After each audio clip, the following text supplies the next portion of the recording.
Assalamualaikum warahmatullahi wabarakatuh. Rahayu. Mugi tansah pinaringan kabagakawarasan saha kawilujengan sedayanipun. Amin ya rabbal alamin. Saudara-saudaraku yang berbahagia, kali ini kami akan meneruskan falsafah yang ada di dalam butir-butir budaya Jawa.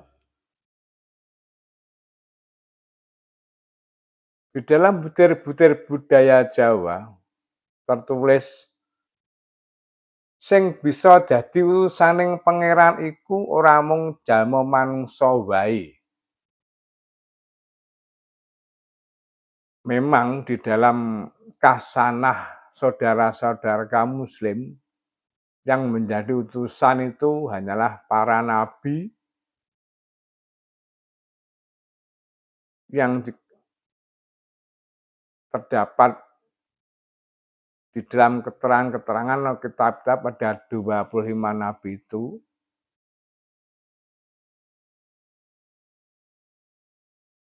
yaitu jejere manungsa pilihan, manusia pinilih yang jadi utusaning pangeran. Tapi di dalam kasanah Jawa yang ditutur di dalam butir-butir budaya Jawa ini, sing bisa dadi utusane pangeran iku ora mung jalma manungsa wae. Jadi semua makhluk hidup itu bisa jadi utusan. Karena apa? Hakikatnya semua itu adalah utusan Tuhan, utusan Kang Maha Kuwasa. Dikarenakan apa? Kita ini makhluk hidup ini adalah tajarining zat Kang Maha Kuwasa. Sekarang saya misalkan begini saja, sebagai contoh ini sudut pandang kami. Manusia itu terdiri dari 3 unsur, yaitu badan wadak, badan halus, roh atau jiwa, dan sang halus. Video-video yang terdahulu juga sudah saya uraikan dengan jelas, ini hanya sekilas saja. Jadi badan wadak, badan halus, roh atau jiwa, dan sang halus. Jadi ada 3 unsur. Telu-teluning atunggal, wujud manusia seperti kita ini. Selain manusia, tumbuh-tumbuhan, hewan, dan makhluk gaib lain titahing pangeran, yaitu malaikat. Apa malaikat itu? Malaikat itu adalah titahing pangeran, makhluk ciptaannya yang sifatnya hanya berbakti kepada Allah Subhanahu wa Ta'ala. Jin itu makhluk ciptaan Kang Maha Kuwasa. Sifat dan perilakunya seperti manusia, tapi dia tidak punya badan wadak. Dia hanya punya badan halus dan sang halus sing jumenengi di dalam rohnya itu, dalam badan halusnya. Dia di alam azam. Terus iblis. Iblis itu adalah tetungguling setan. Itu juga makhluk ciptaan Gusti Kang Maha Kuwasa kang mempunyai sifat mungkur atau dia tidak sama dengan malaikat, berbalik arah. Kalau malaikat itu titang pangeran sing ngejak bekti karo pangerane, ning kalau iblis atau setan itu titang pangeran sing ngejak mungkur marang pangerane. Siapakah setan itu? Setan itu ibaratkan anak buahnya iblis. Itu menurut pandang kami. Semua itu terdapat dalam diri kita juga. Tapi kalau bangsa jin itu di dalam luar diri kita, itu dimensi lain. Itu pandangan kami. Jadi syarat-syarat menjadi utusan pangeran itu ya harus sesuai dengan tatanan apa yang dikehendaki dengan Allah Subhanahu wa taala atau perintah-perintah dari Tuhannya.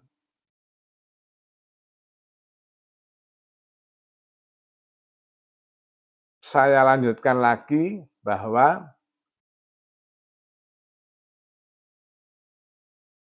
siapakah sang alus yang terdapat dalam diri kita atau di dalam makhluk lain? Sang alus itu adalah tajalining zat kang maha suci yang menghidupkan semua makhluk hidup ini. Karena apa? Sebenarnya makhluk hidup itu semua adalah mati. Badan wajah itu benar juga mati. Badan halus roh atau jiwa benar juga mati. Dia bisa bergerak, bisa berpikir, itu semua adanya sang alus itu. Kalau di Jawa mengatakan sang alus itu adalah puruso atau dalang yang menggerakkan wayang di dalam pakliran pewayang itu. Menurut pendapat kami di dalam saudara Muslim bahwa siapakah sang alus itu? Sang alus adalah cahaya Tuhan atau Nur Muhammad. Hakikatnya seperti itu. Jadi di dalam butir-butir ini yang menjadi utusan bukan manusia saja, tumbuh-tumbuhan juga bisa. Karena dia terdapat sang alus, terdapat tajaling dat kang musi yang di dalam tumbuh-tumbuhan itu. Ya, dia mengutus sesuai dengan golongannya. Hewan juga begitu. Dia tidak hidup, tidak bisa hidup kalau tidak ada sang alus atau tajalin zat kang musi yang di dalam diri si hewan itu. Jadi semuanya makhluk ciptaannya adalah hakikatnya adalah utusan Tuhan. Memang dari sudut pandang secara syariat mungkin ada geseh atau tidak cocok, tapi secara hakikatnya semuanya ini adalah tajaling zat kang musi karena ada pancaran cahaya dari sumber cahaya itu.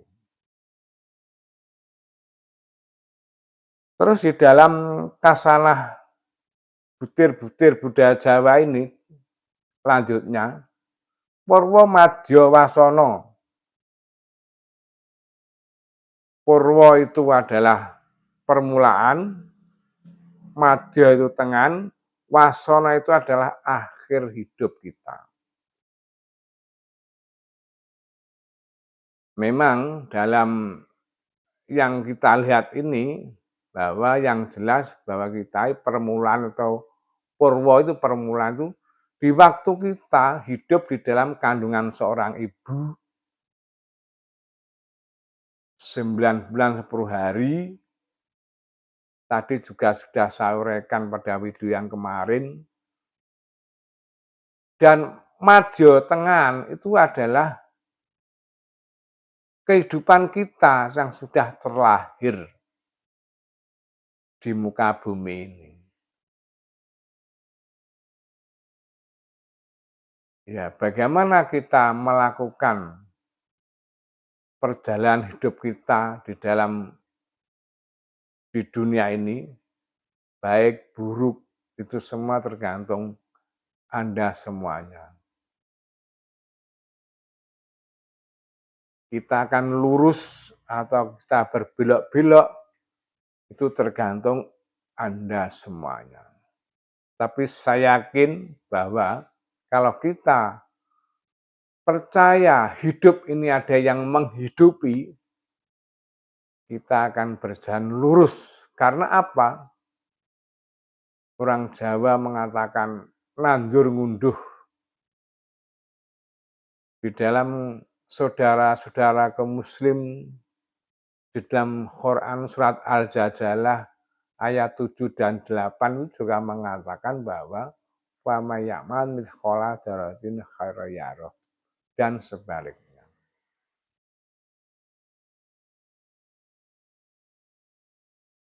Sebenarnya tidak dalam kandungan terus alam dunia ini dan alam akhir. Sebelum di alam kandungan itu sebenarnya adalah alam misal terus alam roh dan seterusnya. Video yang kemarin juga sudah saya uraikan. Saudara-saudara bisa memutar kembali video yang lalu. Terus di sini wasono adalah akhir dari perjalanan kehidupan kita. Dan bagaimana akhir dalam perjalanan hidup kita supaya kita itu akan menjadi husnul khotimah atau orang Jawa mengatakan pati-patitis, bali mulih mulani roh. Orang Jawa juga mengatakan begitu. Atau saudara kaum muslim mengatakan innalillahi wa inna ilaihi raji'un. Tergantung kita belajarnya apakah sampai ke situ untuk keterangan pati-patitis akan saya uraikan, akan saya jabarkan video yang akan datang, yaitu pati-patitis atau sangkan paraning dumadi atau innalillahi wa inna ilaihi raji'un.